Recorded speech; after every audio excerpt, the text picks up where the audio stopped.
Тысячи сторонников шиитского проповедника Муктады ас-Садра в субботу вышли на демонстрацию в центре Багдада.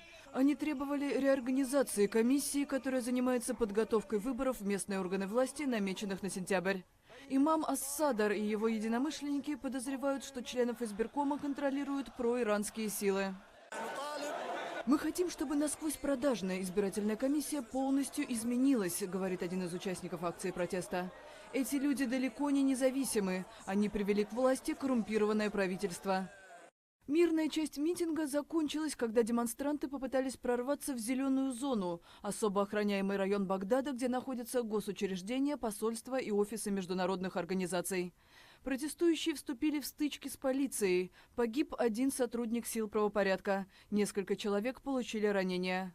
Полицейские пустили в ход слезоточивый газ, чтобы разогнать демонстрантов.